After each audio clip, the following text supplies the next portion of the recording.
para la realización de la discusión, les comentaba. Y vamos, discusión 4, evaluada, ¿verdad?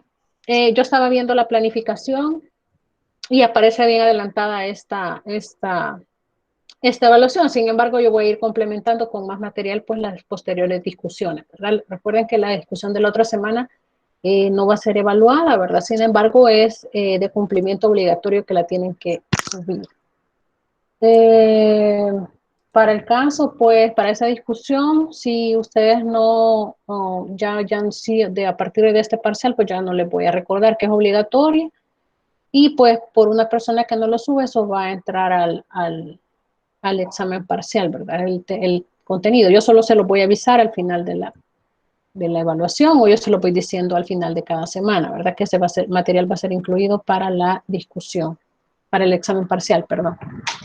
Vamos a continuar. Recordemos en la sesión anterior habíamos visto pues parte sobre la ejecución, ¿verdad? Habíamos visto pues parte de la gestión de activos de información, ¿verdad? Los activos, cuáles iban a ser considerados activos, los diferentes niveles organizacionales. Vimos dos estructuras, una tradicional, ¿verdad? Y una pues actual, se puede decir, ¿verdad? Que ya ha sido modificada de acuerdo pues al cambio en el tiempo de todas las organizaciones, ¿verdad? De todo el quehacer organizacional.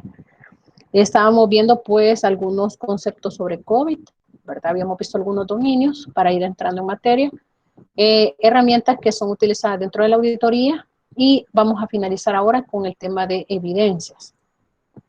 Habíamos visto los activos, ¿verdad? Estaban las pirámides, que aquí ya tienen diferentes niveles, ¿verdad? Ya se agregan otros niveles. Habíamos visto que la gestión de activos es muy importante para la identificación de riesgos, ¿verdad? Pero antes de eso, pues nosotros debemos identificar perfectamente cuáles son los activos, ¿verdad? Con los que cuenta la organización. Y entre ellos teníamos los datos, el software, las tecnologías, las instalaciones y las personas. Entonces, ya identificados los riesgos, perdón, los activos, ¿verdad? Podemos hacer una identificación de riesgos, ¿verdad? En los cuales pues nosotros vamos a ir identificando diferentes áreas, ¿verdad? O diferentes conceptos respecto a eso. En la verificación de controles veíamos que los dominios de COVID pues nos pueden ayudar, ¿verdad? Dependiendo de los procesos, ¿verdad? Nos pueden ayudar a verificar el cumplimiento del control interno, pudiera ser, ¿verdad? Informático dentro de la organización. Vimos pues el proceso, el DS-05, ¿verdad? De COVID. Y vimos que las herramientas que se utilizan pues en los cuestionarios, ahí estábamos viendo las entrevistas y en parte los checklists, ¿verdad? Para todas pues son instrumentos que nos van a permitir la realización, ¿verdad? O la recabación de información para poder elaborar nuestro informe final. Todo esto en la próxima clase creo les voy a mostrar una matriz que es con la que vamos a trabajar, que de qué forma vamos a colocar en el informe todo lo recolectado, ¿verdad? A través de estos instrumentos. Entonces hay una matriz que vamos a ir llenando, vamos a ir vaciando, ¿verdad? La información para poder estructurar toda esa información, organizarla y poderla finalmente reflejar en un informe de auditoría, ¿verdad? Que puede ser preliminar o no. Entonces, en los riesgos, ¿verdad? Teníamos, ejemplo, un checklist en donde veníamos revisando que podíamos tener una serie de preguntas para poder, o elaborar o construir una serie de preguntas para poder identificar si ese control se ha cumplido o no se ha cumplido. Luego de ese control nosotros podemos poner alguna observación, ¿verdad? Veíamos una columna de observación. Y para ello, pues, podemos colocar, por ejemplo, especificar, ¿verdad? Si se ha recolectado cierta información, si hay evidencia, ¿verdad? Es decir, si un proceso determinado, ¿verdad? Está debidamente documentado y se realiza, o el procedimiento se realiza de acuerdo a lo establecido y se siguen todas las fases, ¿verdad? Pudiera ser una hoja de control de cambio, ¿verdad? O de alta o baja de usuarios. Y si eso existe, pues eso nos va a servir de evidencia, ¿verdad? De que esa documentación, pues, se está realizando de acuerdo a los procedimientos establecidos. Entonces, en cuanto a la evidencia, ¿verdad? Menciona aquí que es cualquier información utilizada por el auditor de sistemas para determinar si la entidad o los datos que están siendo auditados cumplen con los criterios establecidos para soportar las conclusiones de auditoría. Las evidencias de auditoría pueden incluir, y ahí aparece una serie de tipos, ¿verdad? De elementos que pueden incluir. La observación, ¿verdad? Ir y verificar en campo, ¿verdad? Cuál es el procedimiento que se realiza para una determinada, un determinado proceso, ¿verdad? Si usted ha ido a una visita de campo, a una inspección, ¿verdad? Pues la observación directa puede ser lo más beneficioso, ¿verdad? Ir y ver que la persona donde resguarda los discos que contienen los códigos fuentes de los sistemas, ¿verdad? Ir y observar dónde los guarda, ¿verdad? Si están debidamente resguardados, si están rotulados, si están clasificados. Esa puede ser un elemento importante. Las notas de las entrevistas, ¿verdad? Si usted llevó una guía preelaborada, ¿verdad? De la entrevista que le realizó el personal que está involucrado dentro del proceso de auditoría, pues también es necesario, ¿verdad? Contar con este elemento. Confirmaciones independientes, pues ahí va a depender de qué procesos se esté auditando y cuáles son los elementos que está auditando, ¿verdad? Y si usted obtuvo información detallada, ¿verdad? O si obtuvo la información que usted necesitó, ¿verdad? Es decir, si usted le pidió, por ejemplo, las bitácoras de los accesos al área del data center, ¿verdad? Y pues se le fue entregada, ¿verdad? La documentación interna igual, pues puede ir desde los accesos, ¿verdad? De todos los usuarios que han sido de bajas, han sido dados de baja desde un periodo determinado, versus el manual de política, ¿verdad? Y también podían ustedes cruzar la información que les proporciona recursos humanos respecto a la fecha de baja de un usuario, ¿verdad? Para que ustedes puedan hacer el cruce y determinen si realmente la persona finalizó contrato en septiembre del 2020, que en octubre, pues, según los registros del área del sistema, el usuario ya no está ingresando, ¿verdad? Entonces, toda la documentación relativa a los procesos en general que ustedes estén auditando. Los contratos, pues, normativas y pueden incluir, ¿verdad? El contrato es en el caso de que sea una tipo auditoría externa a la que estén realizando y que tenga pues términos en los que deben de respetarse, ¿verdad? Términos legales.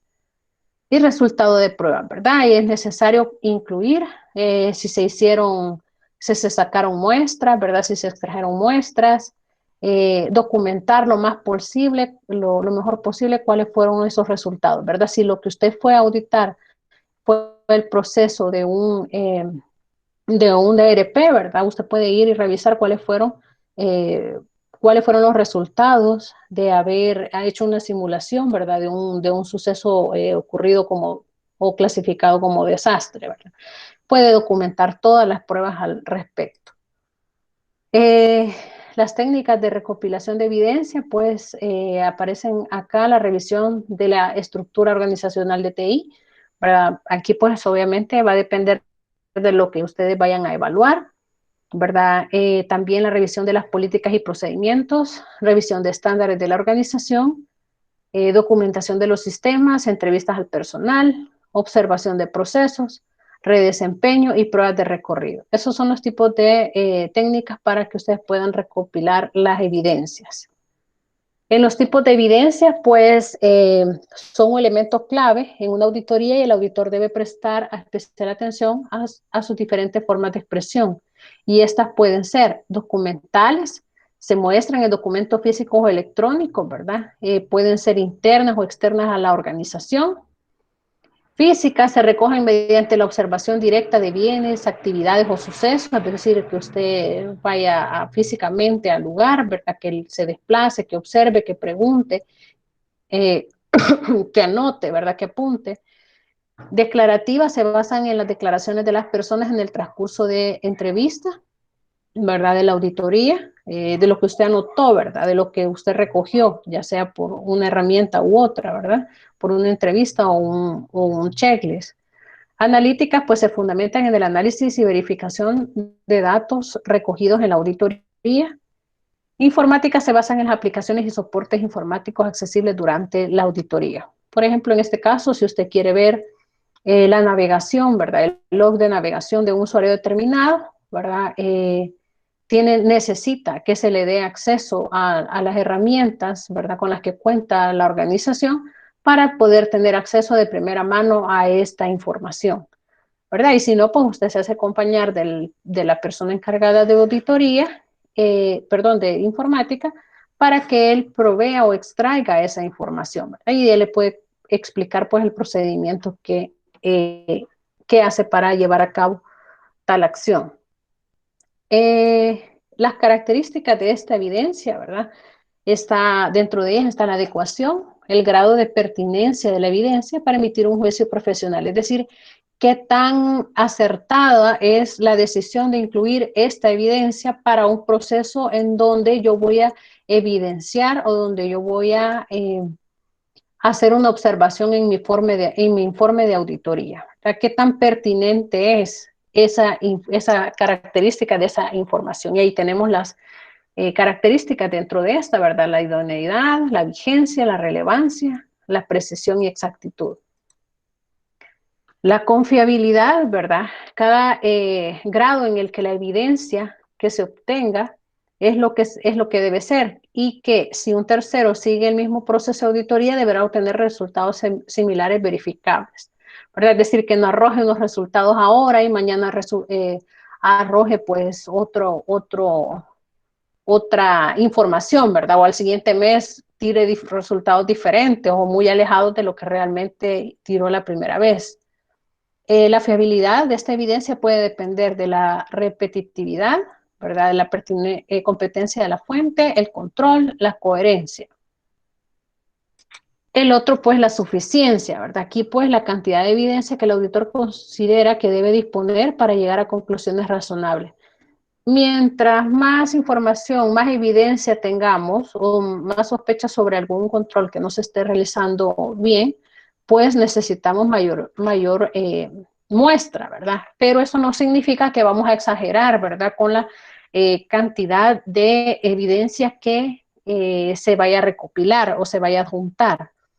Recuerden que el informe va a depender de todo lo que recojamos. Entonces, si de repente es demasiada información, pues puede ser que nos hagamos bolas en el informe, ¿verdad? Vamos a necesitar que la información, si tenemos de repente demasiada información, ¿verdad? Que es muestra o evidencia para el proceso, podemos nosotros también descalificar cierta información que pensamos que probablemente es redundante para el proceso, ¿verdad? O que ya otro tipo de información me puede confirmar que esa evidencia o esa observación que yo deseo realizar. La eficacia, pues, en este caso, grado de relación causa-efecto entre acciones y resultados asociados a la evidencia. Es una medida cuantitativa. La consideración de eficacia de una evidencia puede depender de la causalidad, de la continuidad, obligatoriedad y del cambio. ¿Verdad? Aquí, más que todo, pues, tiene que ser eficaz, ¿verdad? Normalmente no se verifica que toda la información disponible, sino que se lleva a cabo un muestreo representativo que minimice el riesgo de la conclusión del auditor. Y aquí debemos de tener mucho cuidado porque es posible que dejemos muestras fuera que nos pueda representar, como dice acá, un riesgo. Lo que queremos hacer nosotros con esa muestra representativa es minimizar riesgos. Entonces, si nosotros dejamos fuera cierta información que probablemente no la tuvimos en cuenta o no tuvimos a bien incluirla, podemos estar dejando por ahí cabos sueltos, ¿verdad? Y podemos dar pie a que ciertos riesgos o ciertos desastres futuros vayan a ocurrir. Entonces, ahí sí debemos de tener mucho cuidado, ¿verdad? Con el tipo de información que escogemos para evidencia. El nivel de evidencia a obtener por el auditor referido a los hechos económicos y otras circunstancias debe estar relacionado con la razonabilidad de los mismos y proporcionar información sobre las circunstancias en que se produjeron, con el fin de formarse un juicio profesional que permite emitir una opinión. Recuerden que la información que tengamos es la que nos va a ayudar a sustentar nuestras observaciones o nuestro informe de auditoría. El informe no necesariamente va a arrojar observaciones, sino que va a arrojar también o va a señalar puntos buenos, ¿verdad?, que se estén haciendo. Pero el objetivo es corroborar y verificar que los recursos pues estén cumpliendo con su función, ¿verdad?, que sean adecuados, que sea de la forma eficaz y que estén cumpliendo pues con los objetivos organizacionales. Se pueden realizar este tipo de pruebas, ¿verdad?, en esa parte de la recolección de la evidencia. Las clásicas, que consisten en probar las aplicaciones o sistemas con datos de prueba, observando la entrada, la salida y esperada, ¿verdad?, y la salida obtenida. Luego también las pruebas sustantivas aportan al auditor informático suficientes evidencias para que se puedan realizar un juicio imparcial. Se suele obtener mediante observación, cálculos, muestreas, entrevistas, técnicas de examen, revisiones y conciliaciones. Aquí más que todo, pues sustantiva es como irse al detalle, ¿verdad?, de la información que necesitamos recopilar.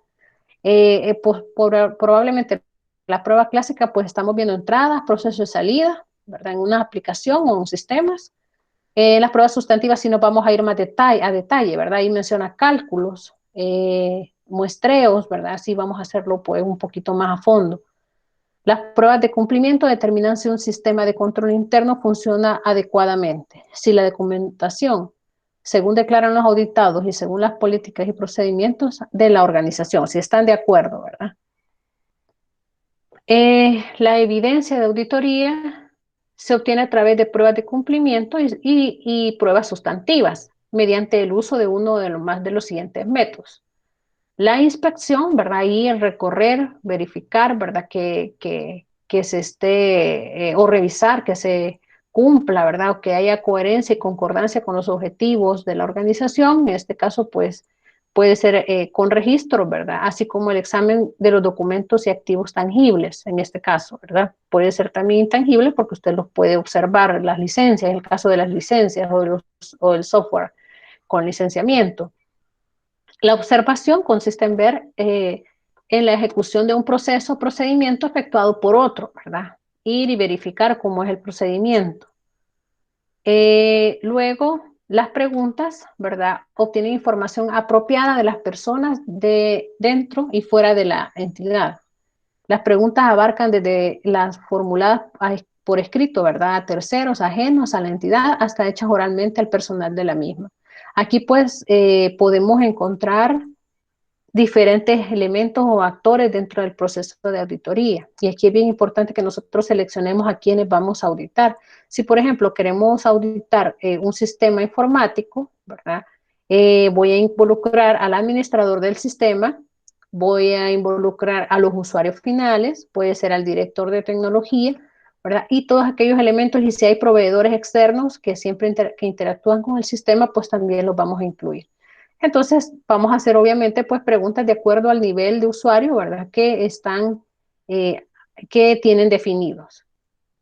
Las confirmaciones, mediante ellas se obtiene corroboración normalmente por escrito de una información contenida en los registros, así como la carta con las manifestaciones del cliente. Por ejemplo, el auditor normalmente deberá solicitar confirmación de transacciones, acciones u otro tipo de actividad a través de la comunicación directa con terceros, clientes, proveedores, entidades financieras. Aquí se me ocurre que dice que estas deben ser normalmente por escrito, ¿verdad? Aquí se me ocurre pues que usted esté auditando la parte de la gestión de usuarios, ¿verdad?, alta y baja de usuarios. Entonces usted viene y quiere saber si los usuarios que ya se han retirado están activos todavía en las aplicaciones o no, ¿verdad?, si están accediendo a las aplicaciones o no. Entonces, usted manda a pedir el registro, ¿verdad?, de las acciones o primero de las aplicaciones a las que tiene acceso cada usuario, ¿verdad?, de los que usted quiera detallar. Y luego puede mandar a pedir a recursos humanos un informe de las fechas de baja de ellos. Y puede comparar, ¿verdad?, el informe de recursos humanos versus el de informática o del área de TI para verificar si ellos han seguido ingresando aún después de haberse dado de baja dentro de la organización. Y eso puede suceder mucho con las licencias hoy en día de Office 365, por ejemplo, ¿verdad?, que el buzón de correo, ¿verdad? Las personas sí se van, no le avisan a la informática y pues la persona se quedó accediendo desde fuera, ¿verdad? A su cuenta de correo para extraer información. Entonces, eso es muy importante, ¿verdad? Tenerlo en cuenta que los procesos se respeten. Entonces, estas confirmaciones por medio de correo usted puede solicitar, lo vamos a ver, creo, en la otra sesión, un proceso, ¿verdad? Para alta y baja de usuario, en donde se ve que por correo, pues se puede pedir, solicitar, ¿verdad? El reporte de usuarios conteniendo las columnas tales y tales y tales, para poder corroborar con el informe de recursos humanos. Cálculos, ¿verdad? En este caso, pues cuando son a detalle, ¿verdad? Comprueben la exactitud aritmética de los registros, de los cálculos y análisis realizados por la entidad o en la realización de cálculos independientes. Por ejemplo, ahí está, ¿verdad? La cantidad de usuarios activos versus la cantidad, el registro de actividad. En conclusión, pues la evidencia obtenida se deberá recoger en los papeles de trabajo de auditoría, es decir, en toda la documentación, ¿verdad? Que involucre el proceso de auditoría, como justificación y soporte del trabajo efectuado, ¿verdad? La documentación es importantísima y en este caso, que es la evidencia, ¿verdad? Es importante que se presente y se recolecte. Un matiz importante y particular dentro de la problemática de la evidencia en general es que determina los aspectos determinados en una evidencia relativa y riesgo probable. Y a eso es lo que vamos a pasar ahora con la siguiente sesión. Y es la siguiente presentación. Y es la parte, continuando con la ejecución de la auditoría, y es la parte de riesgos, ¿verdad? En esta parte sí ya nos vamos a detener un poquito a definir los conceptos. El riesgo menciona, ¿verdad?, que es la probabilidad de que una amenaza se convierta en un desastre. La vulnerabilidad o las amenazas por separado no representan un peligro. Entonces, esto significa que para que se convierta en un desastre, o sea, algo real que ocurra, ¿verdad? Deben de combinarse las dos. Y aquí vamos a ver que una de ellas es una vulnerabilidad, es algo interno y una amenaza es un factor externo.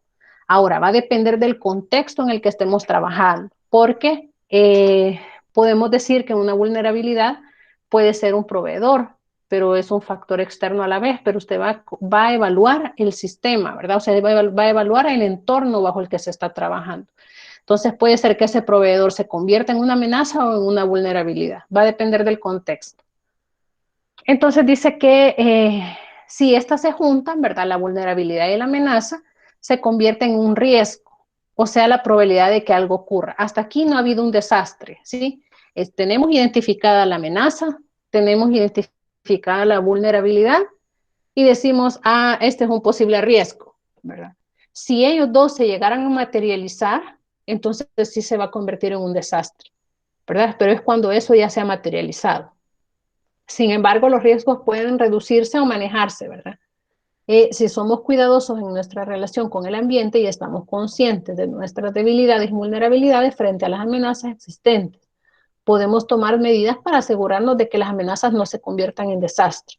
Entonces, aquí es donde la importancia de tener las políticas de seguridad dentro de la organización y la importancia también de que usted como auditor vaya y revise esas políticas de seguridad.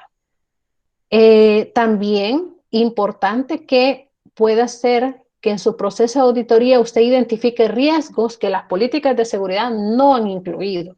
Entonces, esas podrían ser posibles observaciones de auditoría. La gestión del riesgo, ¿verdad? Bueno, ¿qué es riesgo? ¿Verdad? La gestión de riesgo no solo nos permite prevenir desastres, también nos ayuda a practicar lo que se conoce como desarrollo sostenible.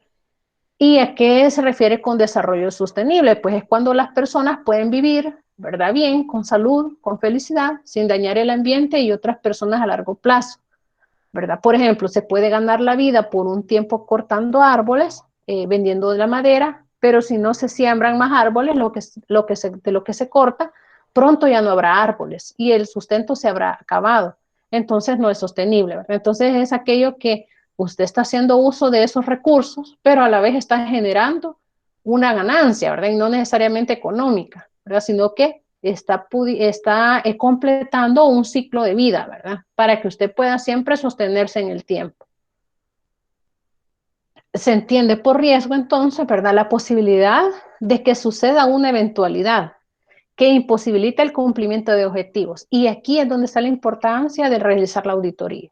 Si usted como auditor verifica que la verificación de sus controles eh, están de acuerdo a lo que se espera, la persona a la que usted le reporta está confiando plenamente en que realmente todo se está ejecutando como debería. Y pues si hay algún evento, un riesgo o una eventualidad o un desastre, por ejemplo, se va a poder recuperar, ¿verdad? De este desastre, la organización, ¿verdad? Con el impacto, pues, menor que se pueda, ¿verdad? Eh, en relacionado entonces con la informática, generalmente el riesgo se plantea como amenaza, determinando el grado de posibilidad a una pérdida. Por ejemplo, el riesgo de perder información o datos. Se pueden identificar varios elementos, los cuales son probabilidad, amenaza, vulnerabilidad, activos e impactos. Y eso es lo que vamos a desarrollar en la clase de ahora. Es importante recordar que el riesgo es el impacto negativo en el ejercicio de la vulnerabilidad, considerando la probabilidad y la importancia de ocurrencia. Por lo que podemos decir a grandes rasgos que la administración de riesgo es el proceso de identificación, evaluación y toma de decisiones para reducir el riesgo en un nivel aceptable. Entonces, eso en teoría lo que la administración de riesgo pues debe hacer.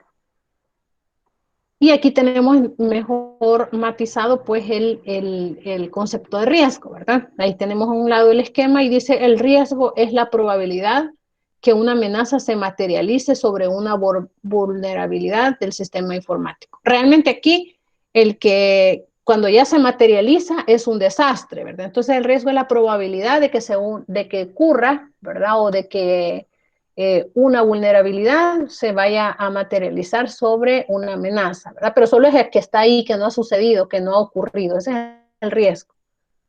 Y en el esquema, pues, estamos viendo varios elementos en rojo, ¿verdad? Que están involucrados dentro de ese concepto. Tenemos los riesgos, ¿verdad? Y tenemos los dos factores que hacen el riesgo. La amenaza, que es externa, y la vulnerabilidad, que es interna.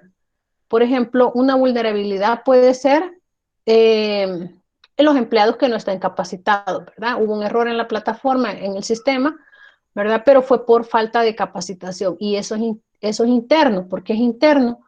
Porque pudimos haber evitado ese fallo, ese inconveniente, ¿verdad? O esa operación mal ejecutada, capacitando a nuestro personal y eso estaba dentro de nuestras manos. Una amenaza, por ejemplo, un factor externo, ¿verdad? Que nos haya vulnerado, nos haya hecho caer con algún inconveniente. Por ejemplo, ahorita puede ser la pandemia, ¿verdad? Una amenaza es un factor externo. Eh, Luego, pues, cuando un riesgo se vuelve real, acá lo llaman incidente, pero es el mismo desastre, ¿verdad? Incidente o desastre. Al final, el incidente es cuando ya se materializa. Y luego, pues los aspectos que hay que tener en cuenta, la ciberseguridad para disminuir los riesgos y los activos, que son los que obviamente vamos a tener que resguardar, ¿verdad? De cualquier ataque. Ciberseguridad abajo menciona que es la protección de los activos frente a las amenazas y vulnerabilidades. Activos, sistemas, equipos, personas relacionados con la información, que nosotros ya definimos cuáles son los activos. Aquí hay un ejemplo. Tenemos la columna amenaza, vulnerabilidad y el escenario de riesgo, ¿verdad? La amenaza, factor externo, una inundación. ¿Cuál puede ser la vulnerabilidad? Está cerca de la cañada, ¿verdad? En un caso de un centro escolar, ¿verdad? Está cerca de la cañada, está en terreno arcilloso, la comunidad educativa no está preparada y la edificación edificación con condiciones deficientes, o sea, la forma, la estructura en la que se creó, ¿verdad?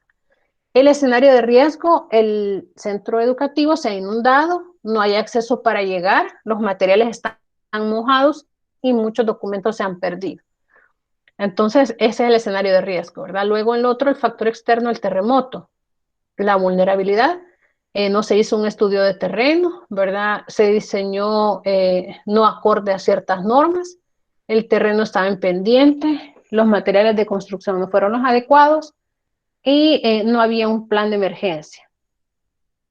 ¿Cuál es el escenario? Uno de los edificios ha colapsado, hay varios estudiantes heridos, algunos están llorando del pánico, la cocina está en llamas, los teléfonos están incomunicados, comienzan a llegar algunos padres y madres aterrados. Luego tenemos el otro factor, el agua contaminada, la vulnerabilidad. Llega agua cada 3 días, las tuberías por donde llega el agua al centro escolar están viejas y hay escape en algunas zonas. El agua se almacena en una cisterna, la cisterna se lava al inicio de año escolar. Imagínense cuál puede ser el escenario de riesgo. 30 niños y niñas del centro se contaminaron de cólera, ameba y salmonelosis. Entonces, si se fijan, lo mismo sucede en la parte de informática, ¿verdad? Cuando nosotros estamos realizando, ya identificamos cuáles son nuestros activos.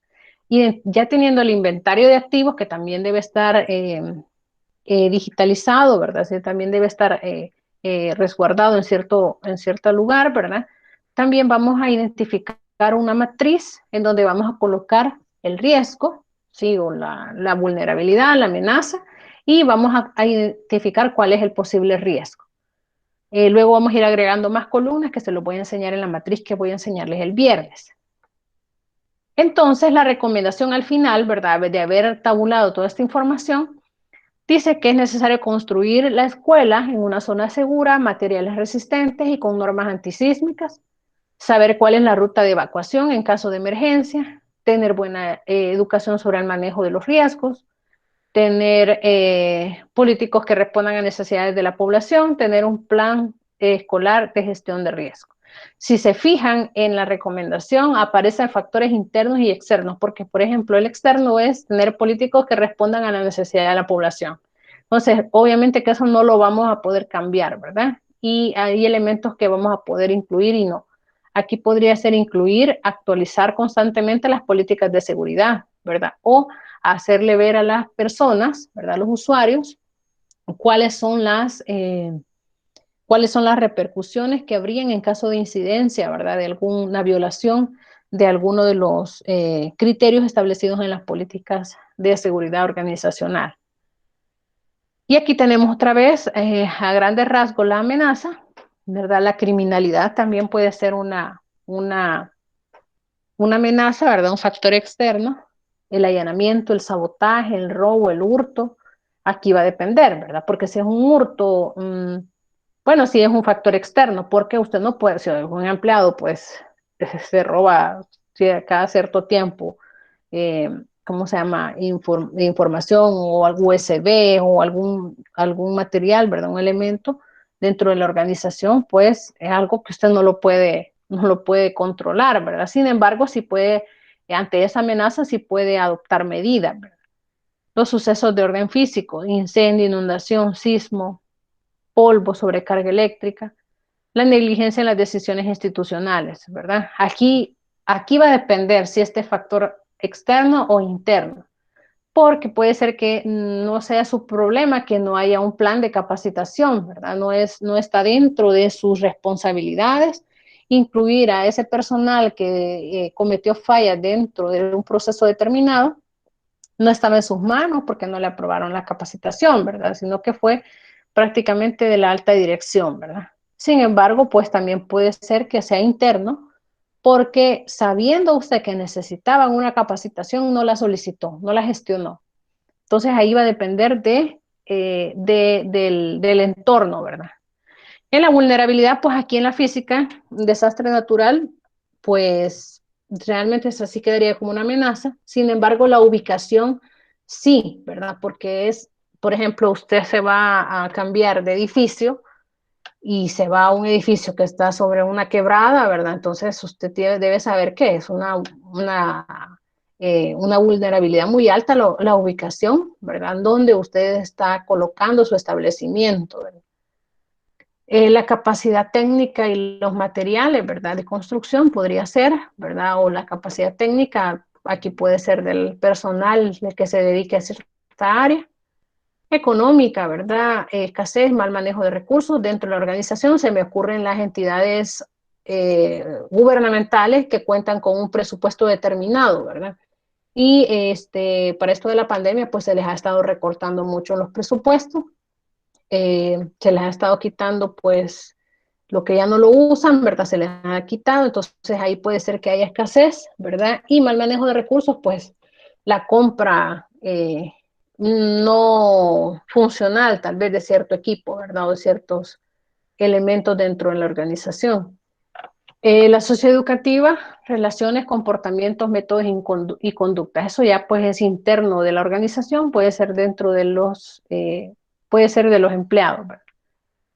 Y también la institucional y o política, procesos dentro de la organización que ya estén defectuosos, que tengan fallas, que tengan problemas, que haya serios problemas de comunicación, la organización, ¿verdad? Que es algo que pues si es interno se puede arreglar, la burocracia, la corrupción y la autonomía. Entonces aquí va a depender del contexto, ¿verdad? Pero sí debemos de entender que la amenaza es un factor externo y la vulnerabilidad es un factor interno. Aquí tenemos un ejemplo. En una tabla hemos colocado la amenaza, la vulnerabilidad, el riesgo, la criticidad y hemos colocado 3 tipos de controles para esto. Y más o menos esto es lo que vamos a trabajar para el torneo que vamos a hacer sobre los riesgos. En la amenaza tenemos el ingreso de personal externo a la organización. Esa es la amenaza, ¿verdad? Proveedores o contratistas. La vulnerabilidad, la falta de un sistema de control de ingreso a las instalaciones. El riesgo es el daño a la red o a equipos informáticos. Y la criticidad, pues alta. Aquí usted puede poner alta, media o baja. Usted va a escoger la escala, ¿verdad? Dependiendo los activos que tenga, los procesos que tenga, etcétera.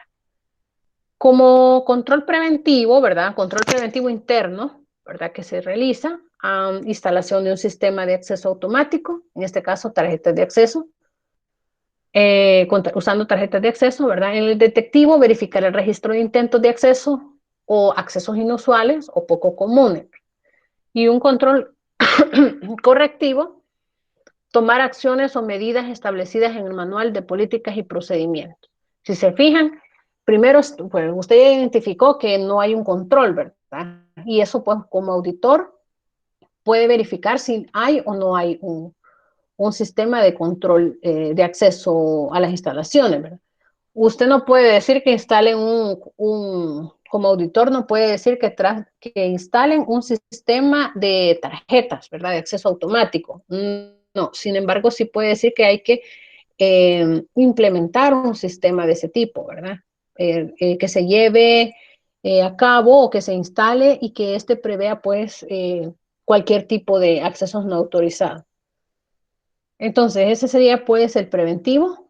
Va a verificar usted que ese sistema se esté accediendo, que las personas utilicen la tarjeta realmente y que no se la estén prestando, ¿verdad? Que eso lo he visto mucho que sucede, ¿verdad? Que realmente que las puertas estén funcionando, ¿verdad? Que cada persona y que las tarjetas también funcionen, ¿verdad? Que sea desde el área de análisis o de requerimientos, pues ingrese únicamente a esa área y no a la de desarrollo o a la de administración de base de datos o a la administración de sistemas operativos, ¿verdad? Sino que estén ingresando de acuerdo a los accesos que tengan establecidos. En el control detectivo, pues realmente que esos informes se generen, que sea una conducta, puede ser semanal, mensual, diaria, como sea, que esos controles se estén generando, porque si dentro de la organización yo encuentro que estos son los controles que se ejecutan, entonces enséñeme, muéstrame el registro de los últimos 3 meses de este control detectivo. Pues sí, pero si nunca lo generé, entonces es un control muerto, porque sí está contemplado, ya lo puedo colocar en mi checklist, pero no se le da seguimiento porque no están impresos, por ejemplo, o no están accesibles la información de esos registros. Y en el correctivo, vaya, sí, ingresó alguien, pero ¿qué se le hizo, verdad? Que está establecido en el manual, sí, qué sucede con un proveedor externo, y qué sucede con el manual, ¿verdad? ¿Cuál es la forma en la que vamos a proceder? ¿verdad? Entonces, eso pues también debe de verificar que esté establecido en un manual de políticas y procedimientos, porque si usted dice, sí, hay un manual, a ver, muéstreme el manual y dígame en qué literal, en qué letra está, cuál es la acción que van a tomar ante este inconveniente. No, fíjese que no está, bueno, entonces esa es una posible observación, ¿verdad? Que sí hay un control, pero no hay una forma de aplicarlo, ¿verdad? De aplicar una corrección sobre ese control vulnerado. Impacto versus probabilidad. Aquí vamos a tener una,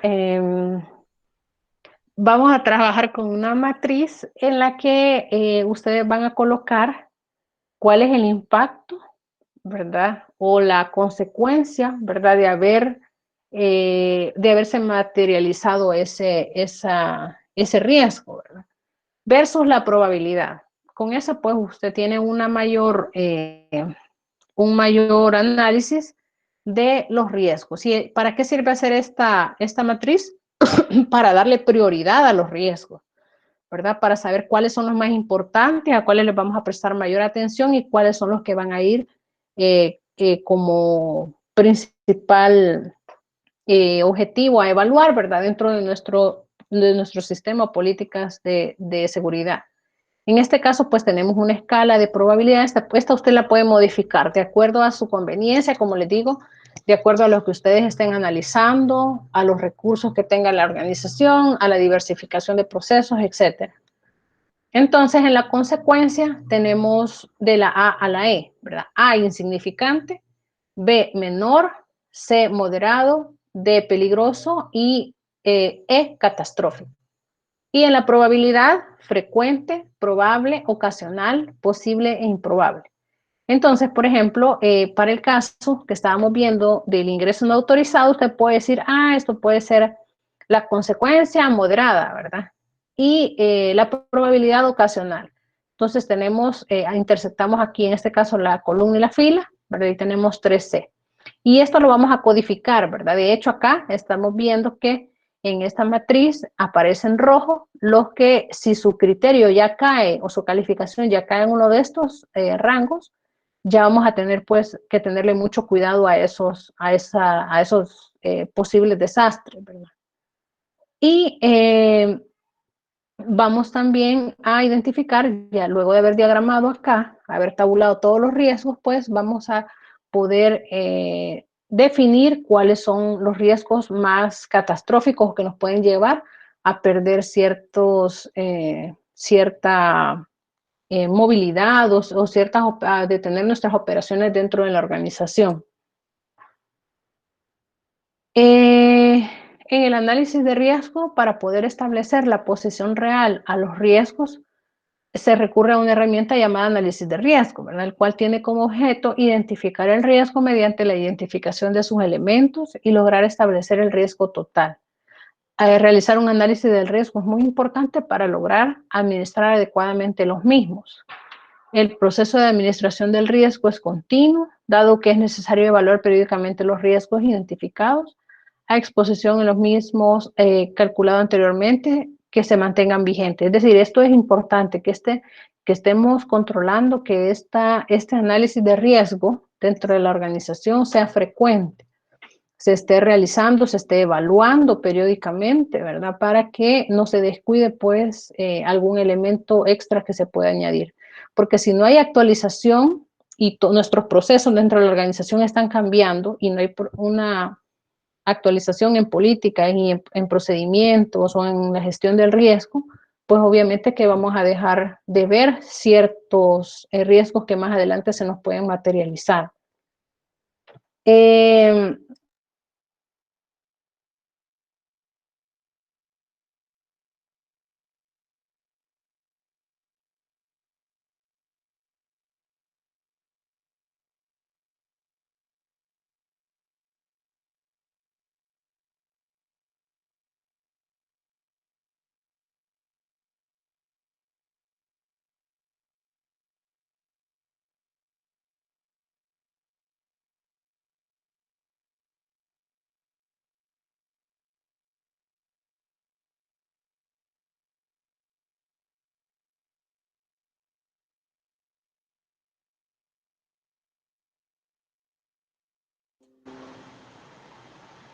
Hola, perdón. Hola, buenas noches.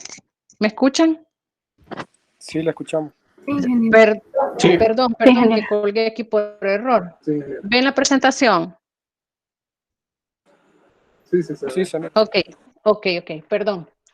Entonces les mencionaba, ¿verdad? Que en esta parte del análisis de riesgo, pues es muy importante mantener actualizado, ¿verdad?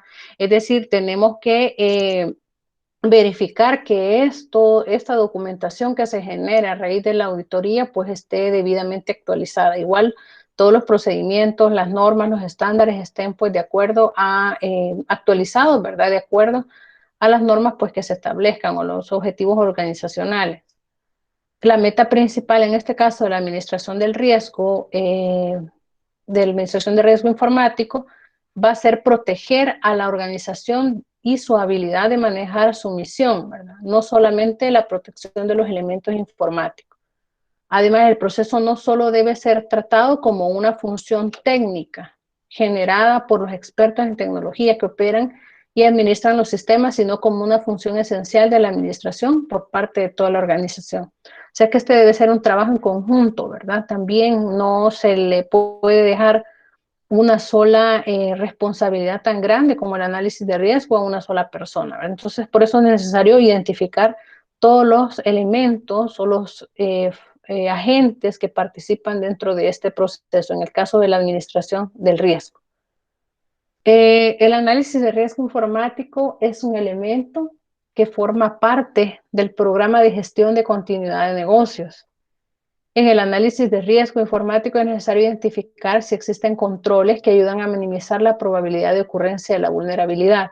Entonces aquí se vuelve importante que el auditor revise si han sido bien identificados los riesgos y a partir de los riesgos si han sido bien establecidos los controles, ¿verdad? Si realmente ese riesgo tiene un control adecuado, si se está efectuando de la manera correcta y si el control pues se está dando, ¿verdad?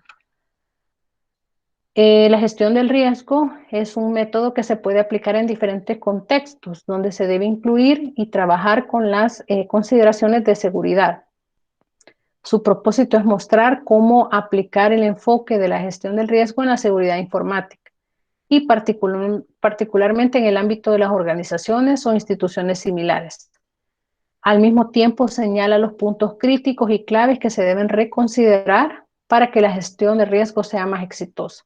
Entonces, acá cualquier elemento que no haya sido considerado en la gestión del riesgo, ¿verdad? Por la parte del área de seguridad de la organización, la vamos a hacer las debidas observaciones, ¿verdad? Y para que sean incluidas o incorporadas, pues aquellos factores críticos menciona, ¿verdad? O claves que se han dejado afuera.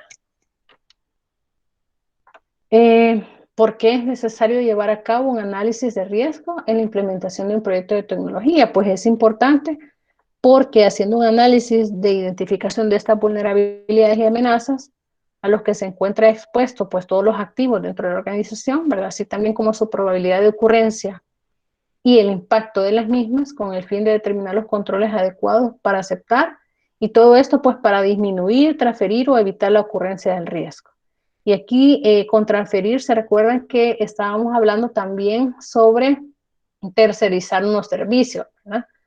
Esto pues va a depender, ¿verdad? De la economía, ¿verdad? De las finanzas de la organización y qué tan factible es para nosotros o qué tan conveniente es tercerizar los servicios. La importancia de la evaluación pues se centra en poder identificar claramente las amenazas concretas y serias de aquellas que no representen demasiado riesgo para el sistema de TI de nuestra empresa. Es decir, que los riesgos que puedan presentar poca o ninguna amenaza para nuestro negocio también pueden identificar los peligros más graves. O sea, aquí no es que vamos a dejar por fuera, ¿verdad? Aquellos riesgos que nos han presentado poca amenaza, ¿verdad? O poca vulnerabilidad, sino que vamos a identificar, vamos a hacer para eso una matriz, ¿verdad? Donde vamos a poner la probabilidad de la ocurrencia y vamos a definir cuál es la importancia, ¿verdad? Cuáles son los riesgos mayores a los riesgos menores. Para mí es necesario verificar que como auditor, que al menos estén contemplados los riesgos, porque puede ser que para la persona que haya analizado los riesgos, un riesgo pues no sea tan importante, pero desde el punto de vista del auditor, pues sí realmente sea importante, pero para eso pues hay que llegar a un consenso, ¿verdad? Que por qué no es considerado pues como importante dentro de las políticas que se hayan establecido, ¿verdad? Eh, para, dice, para realizar el análisis podemos recurrir a dos tipos de evaluaciones diferentes, la cuantitativa y la cualitativa. ¿Qué beneficia a una compañía contar con planes de contingencia? En la otra clase creo también que vamos a empezar a ver sobre los planes de contingencia. Estos, pues, a pesar de que son medidas, ¿verdad? Que están a la par, van a la par, ¿verdad? De alguna ocurrencia, de la ocurrencia de un desastre, estos planes deben estar actualizados y debe de haber personas responsables a cargo de ello. En la administración de riesgo deben considerarse los planes de contingencia, ¿verdad? Para poder levantarse ante un desastre, ¿verdad? Puede ser que un riesgo no requiera de un control, sino de un plan de contingencia, ¿verdad? Por ejemplo, hay controles detectivos, preventivos, sin embargo, el correctivo ya no es una acción pequeñita, ¿verdad? Sino que hay que movilizar muchos recursos para poder restablecer los servicios. Entonces es posible ya no usar un control correctivo, sino que poner en marcha un plan de contingencia. Pues permite ejecutar un conjunto de normas y procedimientos y acciones básicas de respuesta que se deberían tomar para afrontar de manera oportuna, adecuada y efectiva ante la eventualidad de incidentes, accidentes y o estados de emergencia que pudieran ocurrir tanto en la compañía como en sus sistemas de información. Ejemplo, la pérdida de datos en un sistema de informática, caída de aplicaciones críticas, entre otros. Obviamente, si se cayó un sistema de un banco, ¿verdad? No vamos a usar un control preventivo, ¿verdad? O sea, no tiene sentido, sino que debe existir un plan de contingencia, ¿verdad? Que defina todos los recursos que se van a utilizar dentro de la organización, todos los recursos eh, que se van a movilizar para poner en marcha o otra vez en funcionamiento la caída de esa aplicación.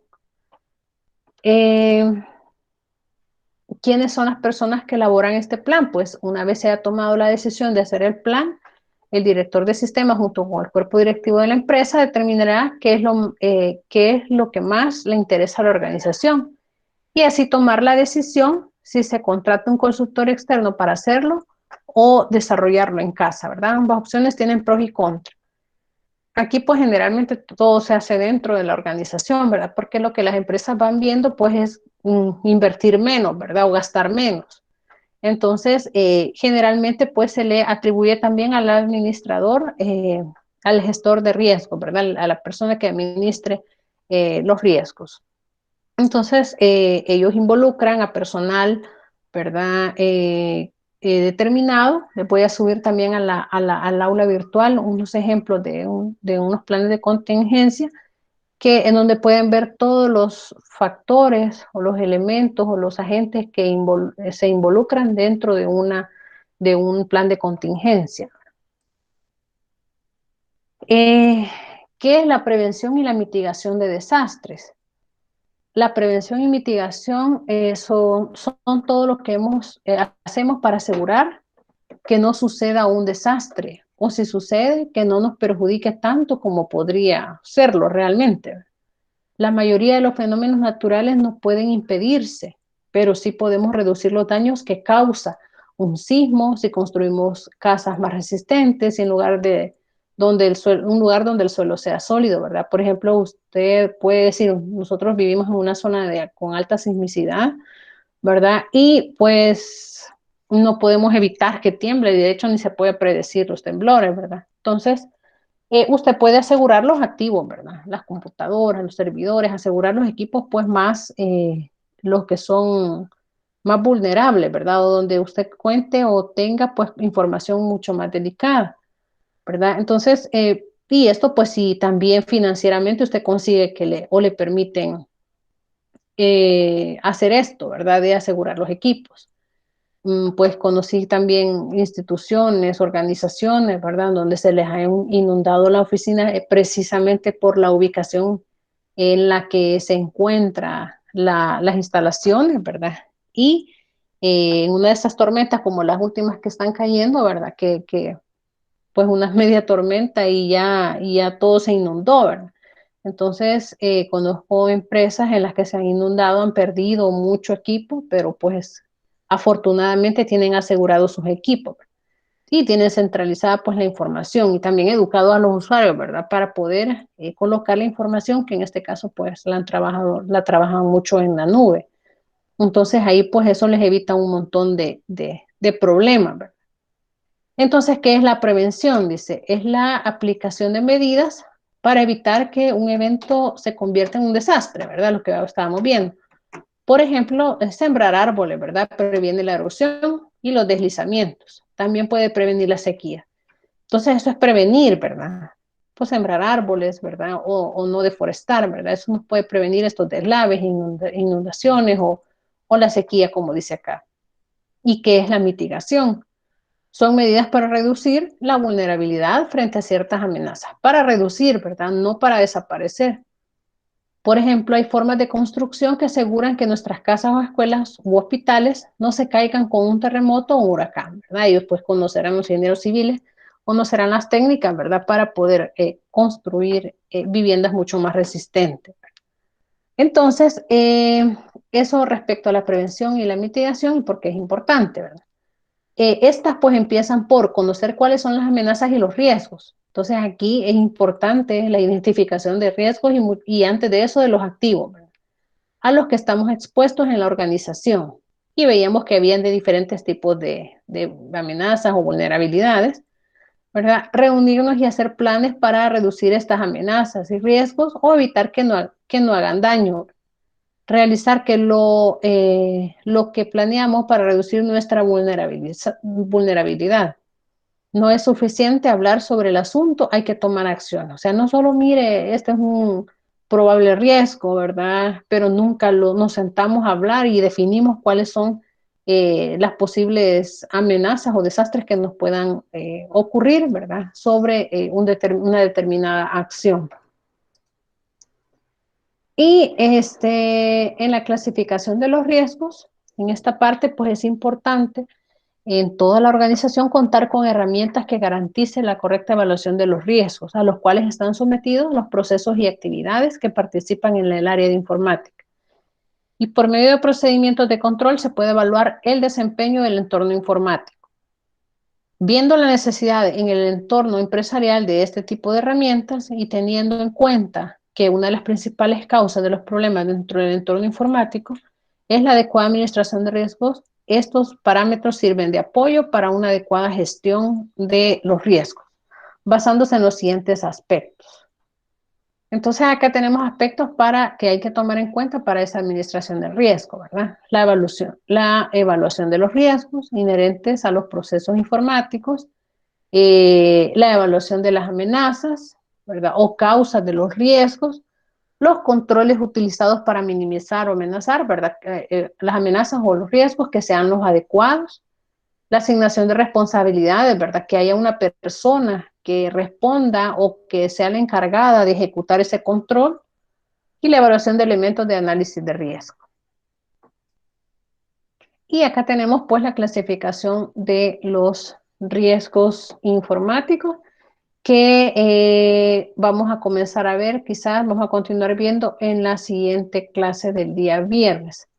Por ahora nos vamos a quedar hasta acá. Yo les voy a subir esta presentación y el día viernes terminamos esta y vamos a empezar a ver la de los planes de contingencia. No sé si hay alguna pregunta hasta acá.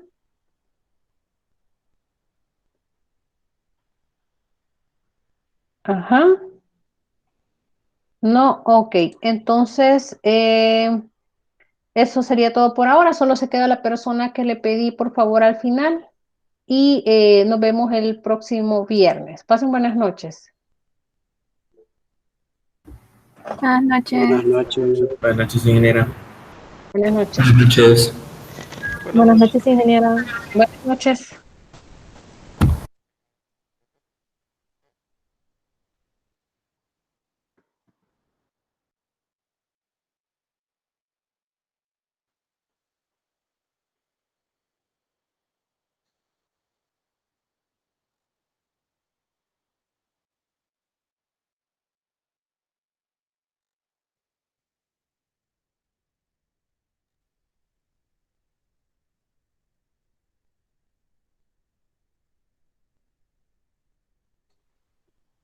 Hola, hola.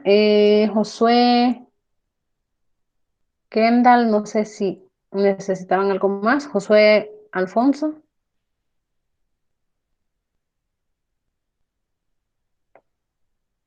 Ok, María, ¿verdad?